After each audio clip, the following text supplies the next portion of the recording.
your worksheet. Our focus is going to be the scripture. Our focus scripture will be James chapter 1, 2 through 4. Our focus words for this evening will be whole, wholes, and whole. And the focus flow. These are the 4 objectives that's going to happen tonight and in a strict time frame to really give us a focus so that we can really grow. The first few minutes is going to be a summarization or summarizing our first Sunday. Point 2, the second step is we're going to self-reflect. We're going to have an activity where we self-reflect the 7 things that each and every one of us either hold currently or will hold. And we're also going to go through a group activity as far as scenarios.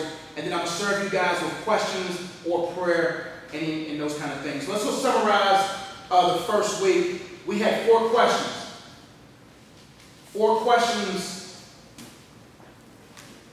on the night in the box to the right. We talked about what is joy, how to count it all joy, what are trials, and what to do before meeting trials. The 4 questions that we kind of talked about last or a couple of Sundays ago is going to reflect what we're going to talk about today. We talked about what is joy, and joy is a deep peace. We said another question that we asked is how to count it all joy, and in counting joy there must be divine perspectives. The next thing we talked about a couple weeks ago, what are trials? Trials are detailed processes. And the 4th question that we went over on that Sunday was what to do before meeting trials. And we said in order to meet trials, you got to have daily practice or disciplines to meet them. That video is in its entirety is available on YouTube. Let's get right into some definitions. Let's break down these definitions real quick and we'll get into our self-reflection activity. Let's look at the definition of whole. Can someone read the definition of whole for me?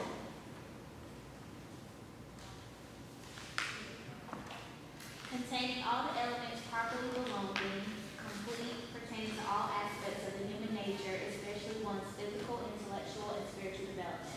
Thank you, thank you. Can someone read the definition of wholes? A fault or flaw. And what about whole? Can someone read that for me? To bear, sustain, or support with the hands or arms, or by any other means. The scripture talks about in James that God's objective is for us to be complete, whole, lacking in nothing. And with that objective, we have to ask ourselves, am I whole or am I full of holes? A lot of people are looking at that word or term as perfection. That word doesn't mean perfection, it means progress. It means being able, it means being ready. It means saying, hey, I'm not going to be a perfect husband, but I'll be a ready husband. I'm not going to be a perfect father, but I'll be a ready father. And for the ladies, you won't be a perfect wife, you'll be a ready wife. There's a difference between being a perfect person versus being a whole, ready person. Look at the definition of whole.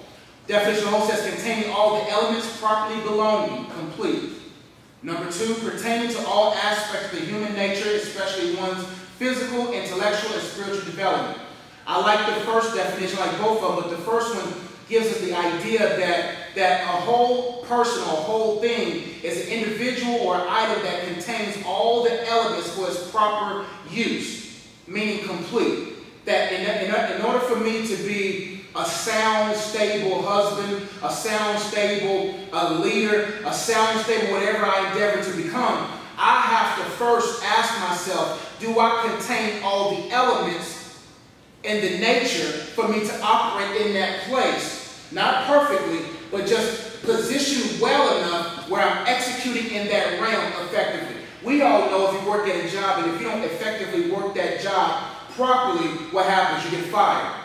Many people have great resumes, but not great work ethics. People have great resumes and have great ideas about themselves. When it comes to being pressed under fire, they will be proven to not be whole. That's why we all have to ask ourselves, before we reach for something, am I able to respond to what I'm reaching for? If I'm reaching for a marriage, do I have the ability to respond to all the elements of a marriage? Before I reach for a parenthood, I got to ask myself, do I have all the elements to ensure that when I reach for it, I can hold it? In order for me to hold anything in life, I have to be whole. The second definition of whole, it says pertaining to all aspects of the human nature, especially one's physical, intellectual, and spiritual development. Meaning that in order for me to be whole, each part of me must be whole. My physical body has to be whole. My mind, my intellectual mind has to be whole, and my spirit has to be whole. That's a lot of people who are attractive physically alone, but not attractive spiritually, intellectually, or emotionally. God created us in different levels and different natures, different aspects of being a human. That in order for me to be whole, I have to first ask myself, am I spiritually whole? Am I mentally sound? Am I emotionally stable? And am I physically strong? What's the purpose of being spiritually developed if you're obese? What's the purpose of being intellectually sound but spiritually misguided? What's the purpose of being any perfect or position or ready in any other area if I'm lacking in one? You are only as strong as the weakest area of your life. That's why we have to self-examine our hearts to see, do I have all the elements pertaining to who I need to be and what I'm supposed to do? And am I growing in nature, especially physically, intellectually, and spiritually? Look at holes. Holes, by definition, is a fault or a flaw. We all have them. I'm guilty as charged. We all have a fault or a flaw. When a person understands who they are fundamentally, they will ensure that they are founded in God. When I'm founded in Him, me as a resource, which I will one day be a resource, I will be a resource called a husband. I'll be a resource soon as a father. I'll be a resource, I'm a resource now as a leader, as a spiritual guy. But I'm only as good as my connection. What's the purpose of arguing with the faucet when you even pay the water bill?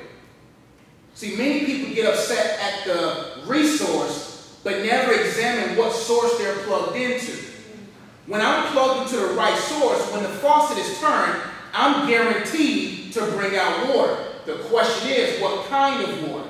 Is it going to be sweet water or bitter water? Is it going to be alkaline or acidic water? It's based upon what you're plugged into.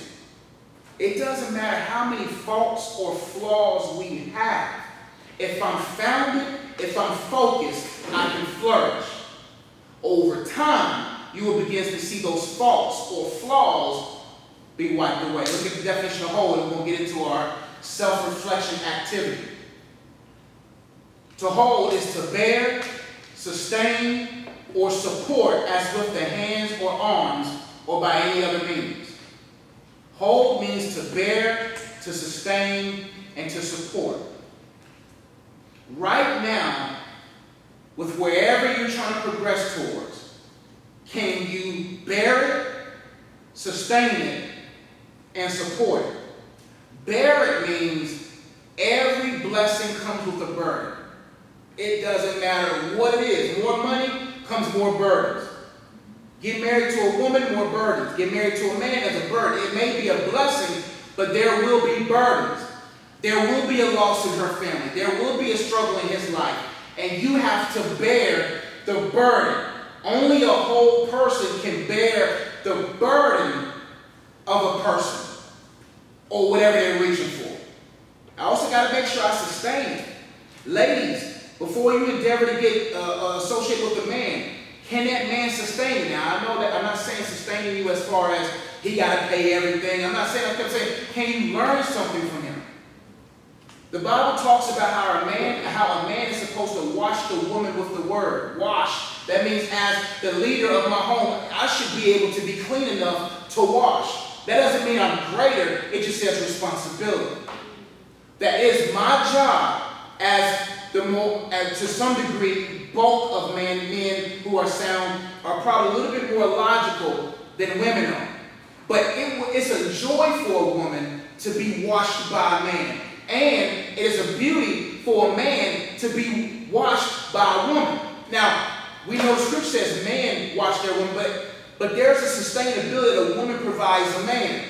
That's why we have to all ask ourselves, am I able to sustain it? Sustaining means I will be able to sustain every aspect of you, even deep, deep into the future.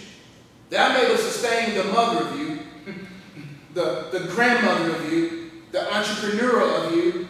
I got to be able to say, before I even pursue a woman or bring her away from her focus in her single life, I got to say, do I have enough to sustain her? And ladies, you guys, do I have enough to sustain my man? Do I know? That's why I don't believe in thinking like a man or thinking like a woman. I believe in thinking with a man in mind and thinking with a woman in mind. You would never think like a man. A woman would never think like a man. A man would never think like a woman. It's impossible. I tried to figure it all out. It can't be done. You know what I'm saying? And I'm sure ladies try their best to figure out a man, even though we are the most simple creatures. But even in the mind of a woman, we're complex. So a lot of people are trying to think like a man or think like a woman versus thinking with your specific man in mind, your specific woman in mind, and how I'm supposed to sustain her.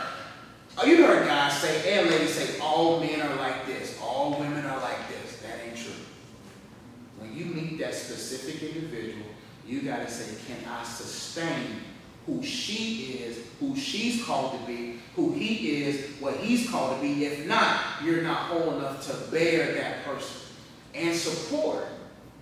Support means you're not supporting a machine. You're supporting a human. Machines, you push a button, it does it, whatever you push. A human, you push a button, you might get, you wanted Cheetos, and you got a honey bun out. You put the coin in, you push the button, you thought you was going to get this out, but you're dealing with a complex person. I have to be whole enough to see beyond the frustration.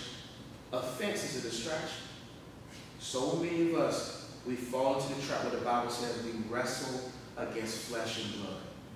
If you wrestling against a person, you already lost the battle. Because the battle is not between you and your wife, you or your husband, you or your coworker, you or your best friend, you and your mom, you and your dad. The wrestle is against the spirit that's trying to use that individual to birth frustration in you, to get you off your focus and keeping you from flourishing. When you understand that, you will say, you know what? I'm going to pray proudly against the devil, but I'm going to serve the person with love every time I see them. That's support. That your man, like, man, you know, marriage, I'm not an expert, I'm just getting into it. I'm starting. What I'm saying, what I've learned in the pursuit of a woman was, you know what? I got to make sure I don't allow myself to get easily offended. There shouldn't be no big arguments in a relationship where there's faithfulness. There shouldn't be no big arguments in a relationship where there's selflessness. There shouldn't be big arguments. But realistically, humans get irritable. You see what I'm saying? Can you handle her irritability? His frustration. I ask ladies, are you able to handle a man's frustrations, failures, and faults and fears? And fellas, can you handle a woman's fears, failures, faults, and frustration? It ain't going to be easy. Anything worth having is going to take a lot of work to sustain. Next point, because we got to get into our exercise. Whole people hold up. People with holes are held back. Whole people hold up. People with holes are held back. This is a question you have to ask yourself every single day when it comes to reaching for anything. For those who are in the room, do the worksheets in the folder. And the note cards on your table, I want to make sure you let you guys know too that if you have any questions. Drew, can you make sure I press record? I did? Okay, we're good. Okay, good. We want to make sure that you guys, if you have any questions, you write your question down anonymously, and we'll take some time at the end of the night to answer. Whole people hold up. People with holes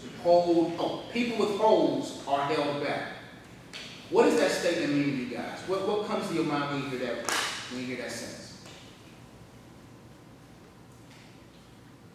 Could you repeat it one more time? Yeah.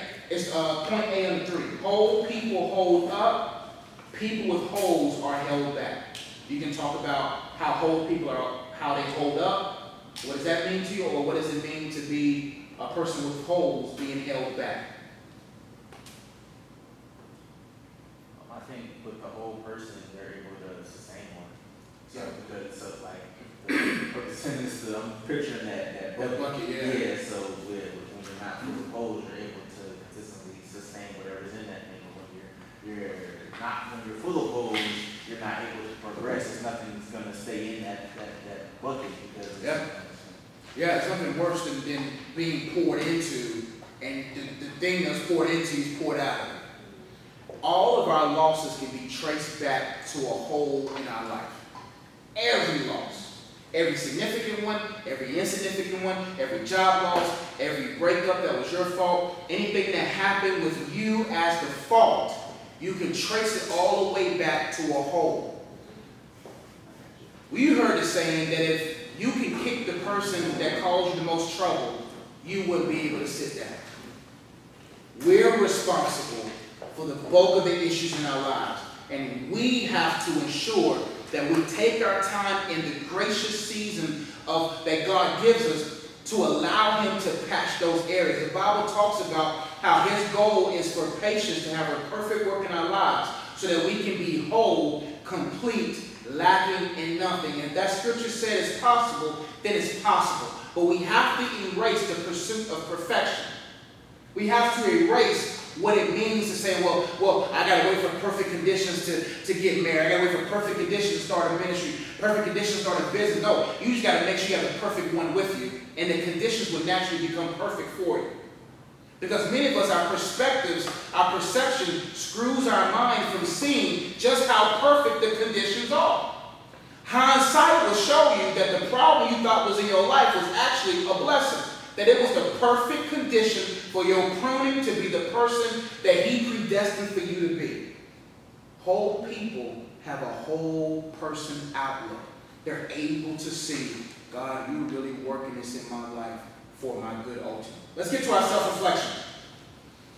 So we're going to do some writing. We're going to do some talking. We're going to spend 5 minutes on each P. And we're going to kind of really process through. You don't got to tell your neighbor. You can talk to your neighbor if you want to share it.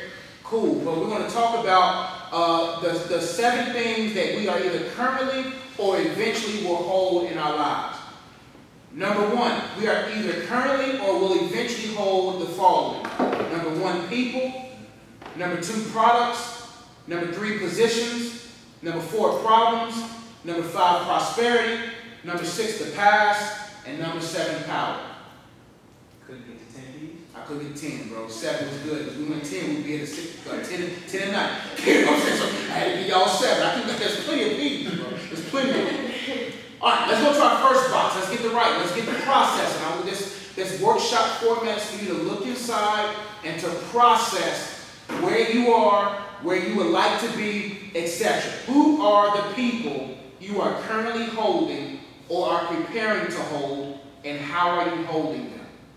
So write under current people, write down the people you're holding, whether it's, a relationship, yourself.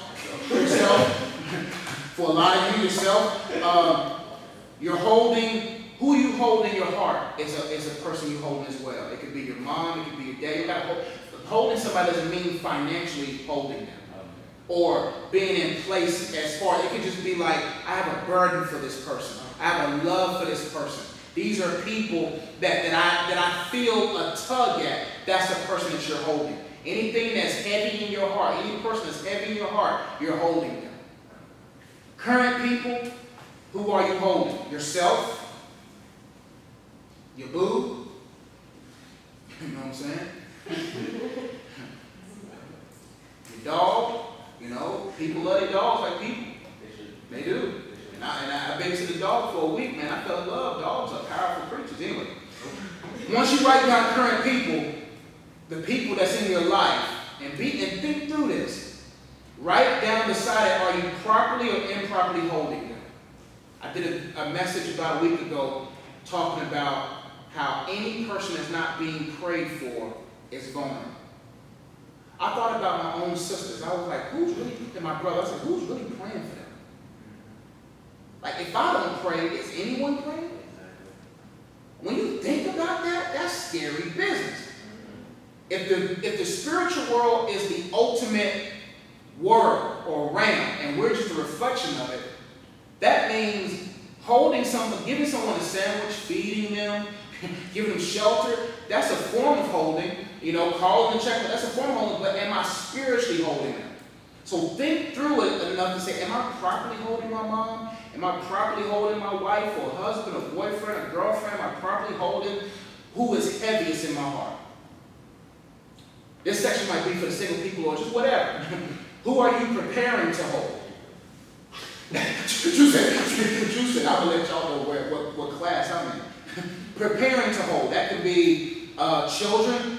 That could be significant other, ministry, people, influence.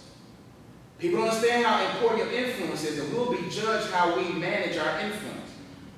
Who are the current people you're holding? Write them down. Are you properly and improperly holding them? Who are the people you're preparing to hold? And are you prepared or not prepared to hold them?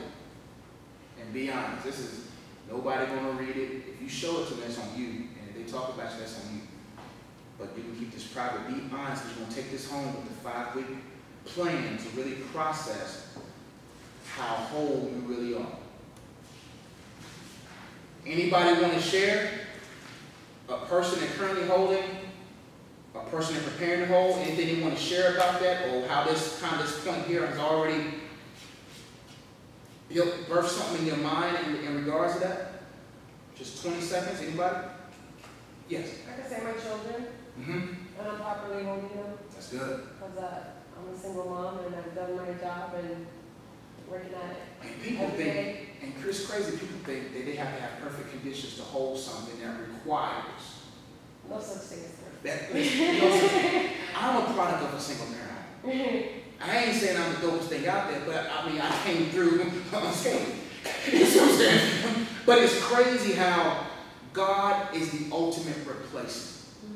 That no matter what was removed, I was telling the family, I won't say who it is, but they went through a divorce not too long ago, and I told them, because they was concerned about the babies in the family.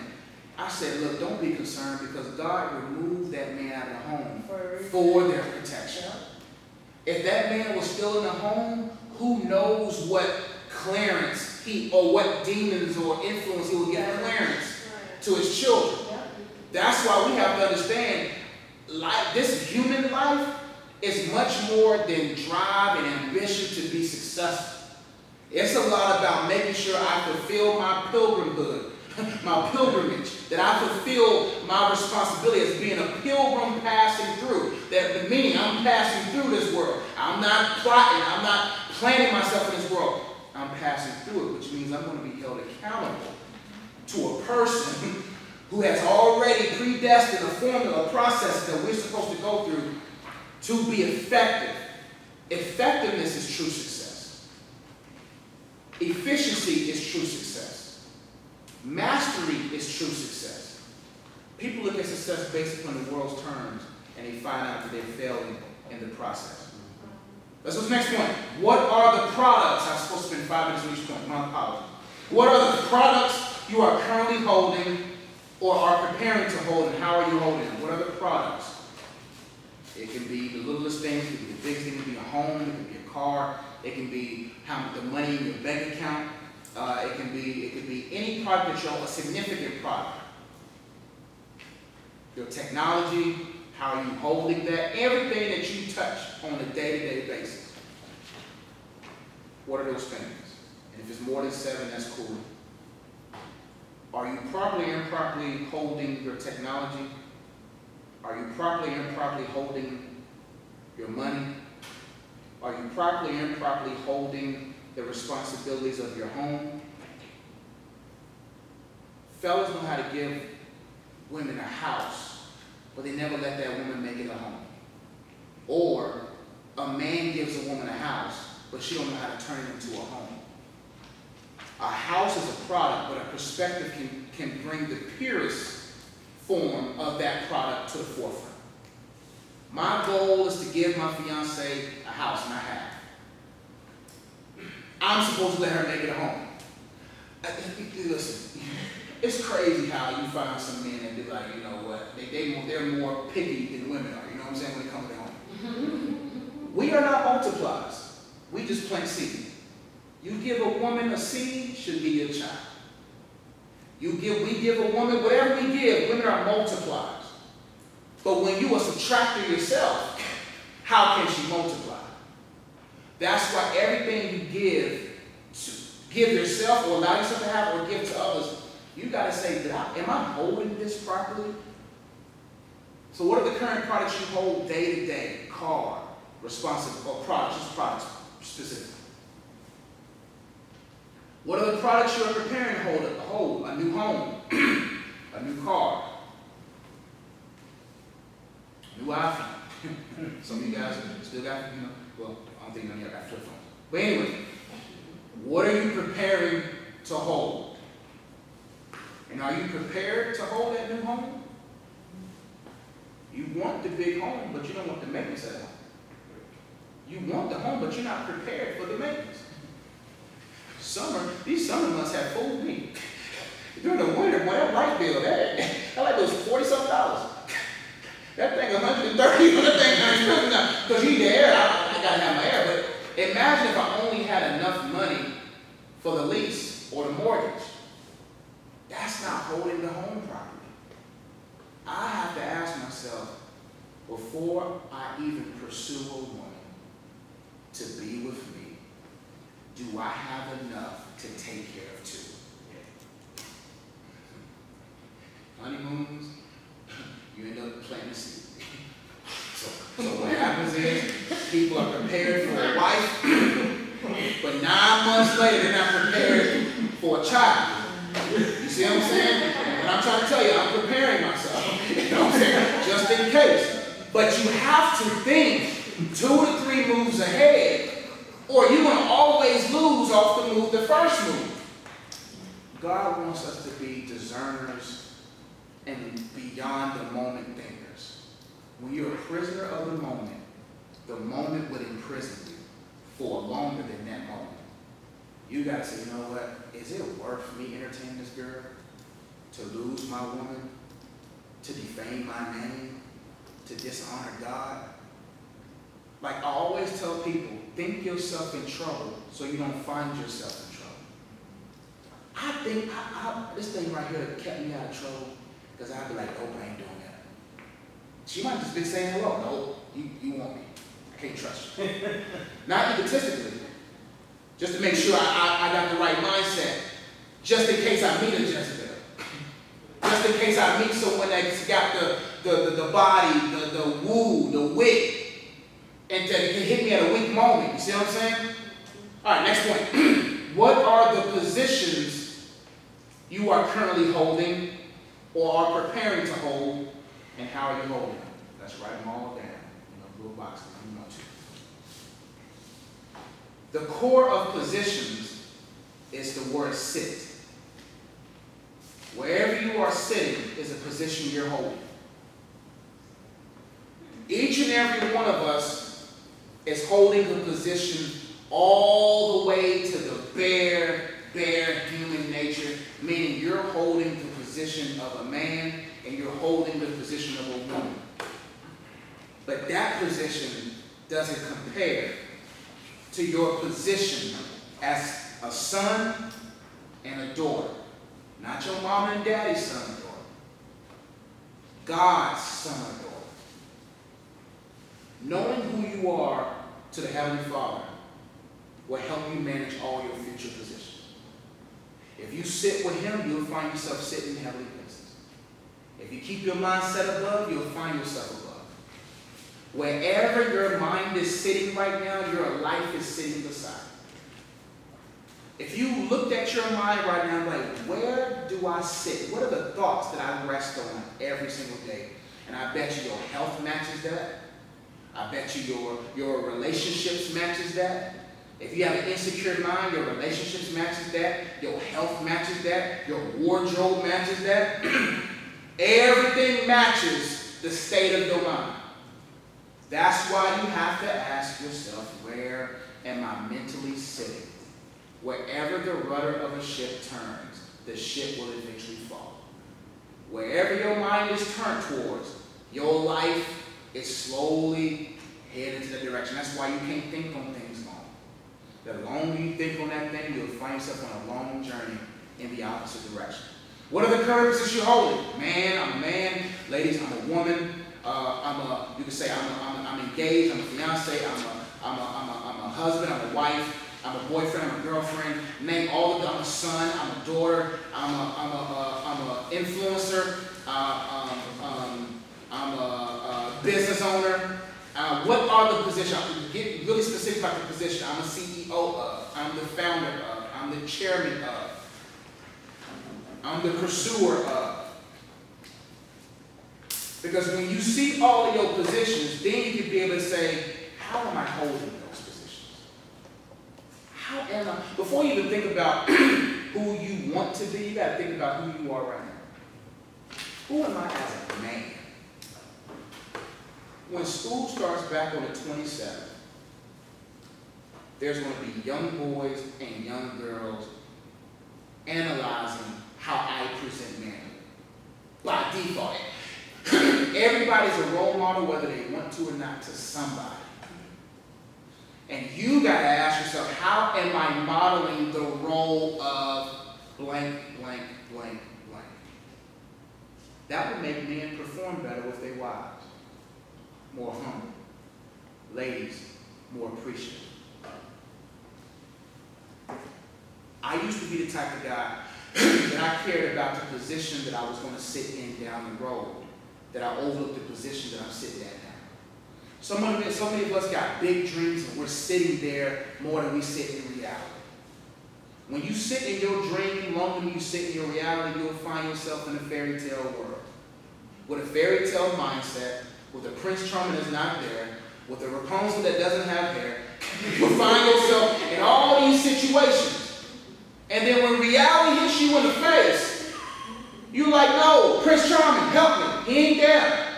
Rapunzel, let down your hair. She bald. You know what I'm saying? She rocking that new. You know what I'm saying? So what you have to understand is I gotta look into a dream, but grasp my goals. Goals make dreams a reality.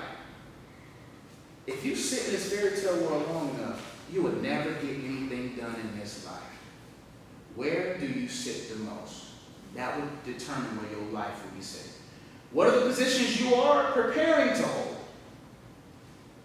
Hey man, I want to be a husband. I want to be a wife. I want to be a CEO. I want to be a chairman of a nonprofit. I want to be a missionary. I want to be I want to be the owner of a Fortune 500 company. I want to have the largest agency in the Southeast, eventually the whole United States. I want to be an influencer. You know, what happens is, okay, you want to be an influencer, but what you going to do when you get those million followers? What are you going to do?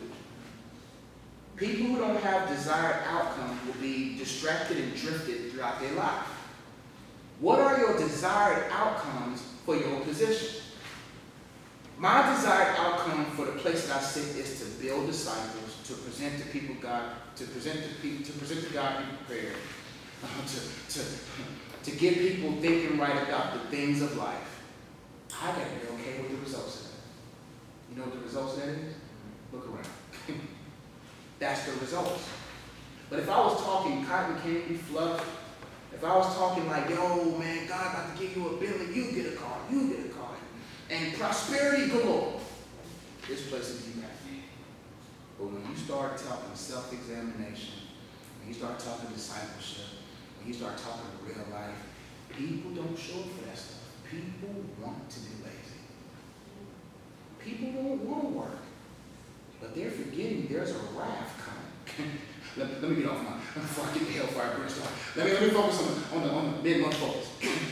What are the current positions you're holding or are preparing to hold, and how are you holding them? Y'all all right? Let's keep going. Problems. Let's talk about the problem. What are the problems you are currently holding or may have to hold, and how are you holding them? Be real, man. Problems. What are the problems you holding right now? Josh, man, I don't got no money in the account. Josh, man, it's not looking too good for me and my fiance or wife or husband. Josh, man, I just found that my mom has cancer. Not me, I'm something hypothetical. My dad, man, like Josh, if you only knew what my brother and sisters are doing. What are those things that are heavy in those problems you are currently holding? Having the wrong perspectives with problems will have you depressed longer than you need to be. What are the problems you are currently holding or may have to hold? That's key. Like we talked about, all blessings have burdens. Man, more money, more problems. The right perspective, more money, more problems solved. See? If you have the wrong perspective, you will always see the problem of promotion, the problem of prosperity, the problem of procrastination. You always see the problem. But if you change your mindset, you know by default, the higher I go, the more problems I will naturally have. But if I can't hold these little problems, how are you going to have the problems of being promoted? Oh, I want 1 million subscribers, I want 1 million followers, but do you want 5 stalkers? Do you want 10 people showing at your house, sleeping in your bed, Chris Brown? Do you want those kind of problems? Do you want a bunch of money but don't realize that, man, the bigger the house I have, the more security I have to have? Oh, you want to be a preacher? You want to preach the gospel with fervency, but you got to go through persecution and pruning? Everybody wants to be promoted, but nobody wants to handle the problems of that promotion. Oh man, these young brothers be like, brother, I want to be where you are. I said, can you suffer 10 years? Can you go through? People was coming to Jesus like, yo, Jesus, man, can my son sit on your lap? My son sit right, say, man, can y'all drink the cup that I'm about to drink? Ooh, boy, that drink. Promotion tea is always bitter. Promotions tea. Oh, people brag like it's the best tea in the world. Now, when they get on that thing, it's bitter. Because, man, you can't rest, man. It's almost, you get money, you get success. You're like, man, I wish I was still on ramen noodles and bologna. Because life is better back then. I'm talking, no, it ain't. What are the problems you're currently holding, or the problems you may have to hold based upon the positions you will want to have in life? Man, when you're single, you only got your problems. You get married, you got his problems, her problems. The baby come back in 4th grade, got a C and a D, got their problems, and then she telling you to help her with algebra, you can't do those problems. You know what I'm saying? And so, no matter what you add to your life, there's going to be some type of problem. But problems make us the best kind of people. The right perspective to do. So write down the current problems you hold. Like, Josh, man, listen, man, the money funny right now. You know, he acting funny, she acting funny, I'm acting. I'm not. What's the problem you hold? You can always reflect through these a little bit later if you don't have time to process them. I'm making good on time though. Okay, let's keep going. What about prosperities? What are the successful things you are currently holding or would like to hold, and how are you holding them? That goes with what I said earlier, prosperity. But people look at prosperity only externally. They don't look at prosperity internally. Prosperity, people get so caught, they hate that word. Because there's a sect of people who have made that word toxic. That Christ wants to give us life and life more abundantly. But define life. Define life. What kind of abundant life? Does that mean I get 5 cars? Does that mean I can get a beach house, a mountain home, a house in the mountains, and one by South Park? What does abundant life mean? Or could Christ be thinking more deeper than the surface? The abundant life is being abundance, having abundance of joy, peace, love. Then when you lay down, you owe no man nothing. You may owe Sally Mae, but you don't owe no goons nothing. So these Sally Mae not going to go with no gun talking about pay up, son. Nah. Listen, God's going to help us. Sally. Anyway. But we have to be content with what he freely gives. And I love the scripture that says, and he'll give you a peace that surpasses all understanding. It sucks because we be praying to God, we be like, God, give me something. God said, man, I don't always guarantee the product or person immediately, but I will always guarantee my peace immediately. Peace is valuable. Peace lets me know you heard. That's enough. It's one thing, you know, when I've grown in my walk with God, I'm definitely growing more, but I've gotten to a place where I petition once. I'd be like, God, here's what's on my heart, and that's it. I don't got time for my glands tighten up. I don't got time for my fingers feeling numb. I don't got time for vertigo no more. I've dealt with that.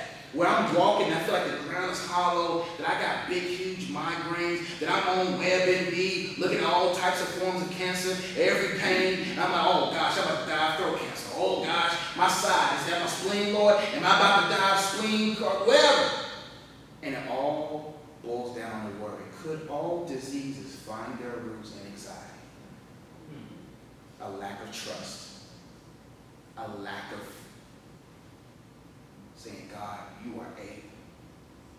Imagine appreciating the peace he gives.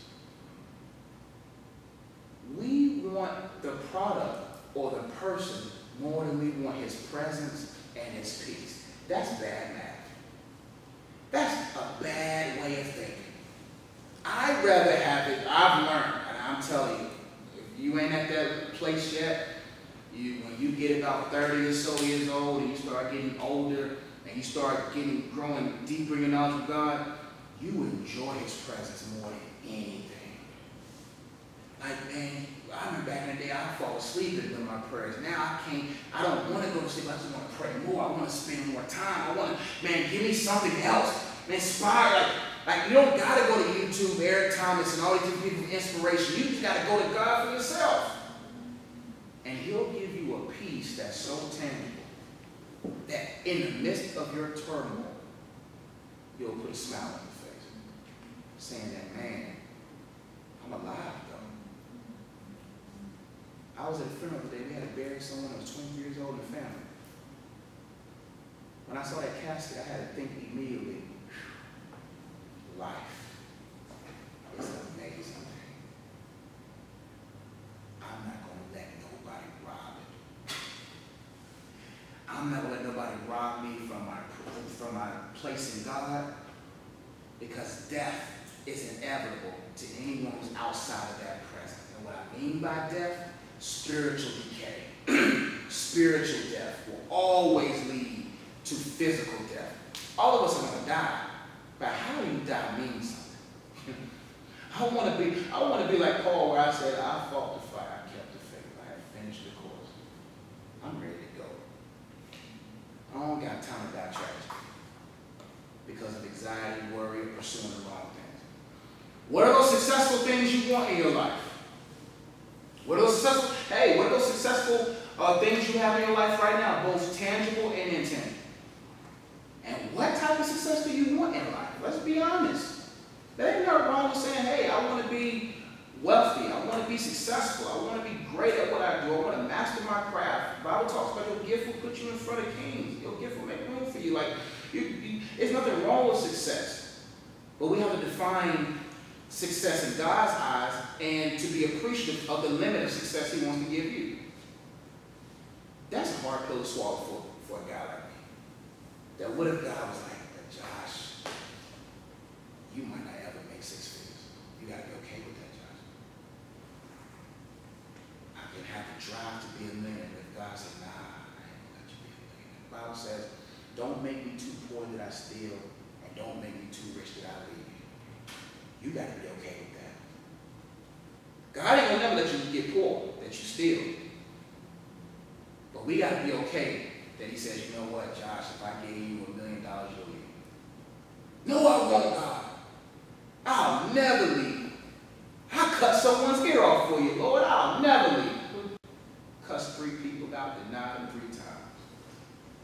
We boast big when it's prosperous and the king is prosperous. But when the king brings you through suffering, let me go bury my father first. Nah, let me go say farewell. Man, following Christ, everyone every opportunity to do, but not everybody has the strength to follow through. All right, let's go to past. What negative things in your past are you currently holding, and how could they affect your future? Past situation number 1, past situation number 2, 3, and 4. How are they affecting? How are you holding that abandonment? How are you holding that sexual abuse? How are you holding that past domestic abuse? How are you holding that divorce situation? How are you holding that recent breakup? How are you holding that loss of a job? How are you holding that? Could that include habits? Habits. That lustful addiction, that pride addiction, that old lustful, like I tell brothers and I tell ladies, you're never safe. You're never safe. Oh, man. Take heed when you stand, lest you fall.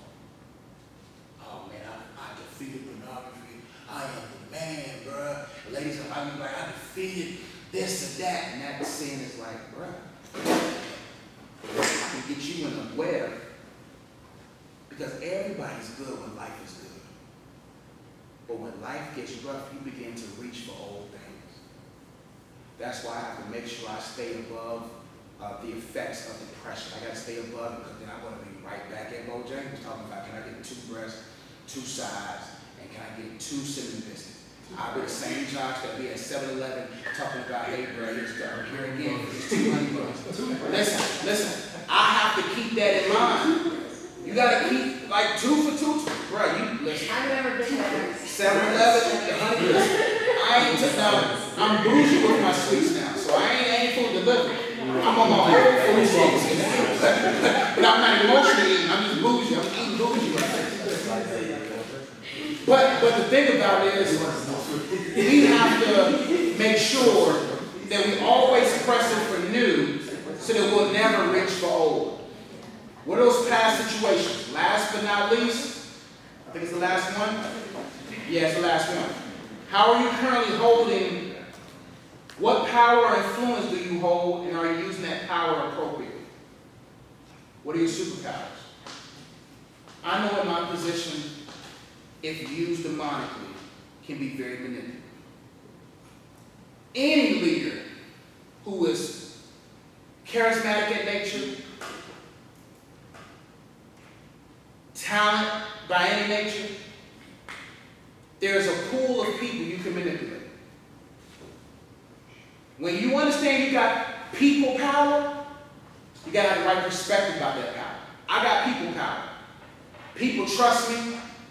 People are, they honor me, whatever. People appreciate. There's a pool of people. You got haters outside the pool, but there's a pool of people who's like, yo, Coach Josh, man, I appreciate your videos, whatever.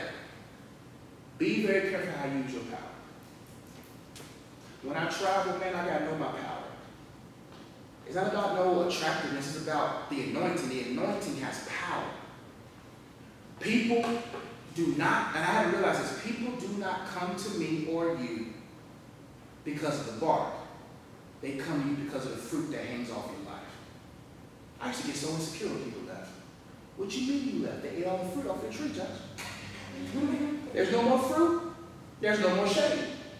I'm out. And I'm sitting there bare, sad, borderline depressed. But God said, man, keep your branches high so they have to be mature enough to grab the fruit off of it. You can't just easily just give everything away to everyone. You got to know people are losing today because they don't know what kind of power they have. There are so many people who are so influential, but they're entertaining a Jezebel spirit. Jezebel spirits are controlling spirits. So what they do is, you don't got to be a witch to do witch things. People understand that. Rebellion or being mischief is a form of witchcraft. We always got to be understanding, am I manipulating people right now? Am I practicing witchcraft, knowing that I don't want her, but I'm making her think that I want her just to get what I want from her? That's witchcraft. Only wearing this kind of stress, wearing this kind of clothes as a lady, ladies, and I got the man, and I got the money, or I got what I wanted from him, and you don't have no remorse in your heart, you're practicing witch stuff. Anything you do without genuineness of heart between you and another person is potential practice of witchcraft, manipulation. You cannot use your powers manipulatively. You got to say, hey, since I know who I am, I know how strong or what level my powers are, I got to make sure with more power comes more responsibility. To whom much is given, much is required. That's why people be like, man, how do you feel about your ministry? And, you know, people be talking, people message me, people ask me like, you know, people say things about how do you feel about that. I said, no, y'all gotta understand, you know, when it comes to the things of God, things grow slow when it comes to God. Things move slow. Because the reason why God moves things slow in our lives, so that we can accurately see why we don't have that thing in our life right now. That if he did give you that, you will destroy with your superpowers. Be very careful what you're doing with your power. So write down your superpowers, write down over what, over who, and are you abusing or using that power correctly? You can take some time throughout the rest of the weeks to kind of process all these. I know it's a lot of points, but now we're going to get into our scenarios activity. Any question before we move forward about any of the P's?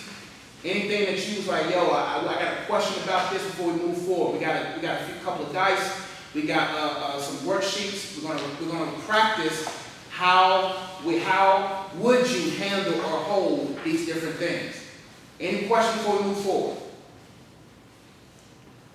All right, so let's get into groups. We got big dice, a little dice, depending on how you want to roll. Some of your guys, y'all pass.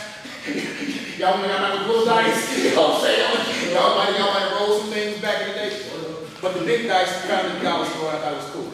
All right, so on this sheet of paper,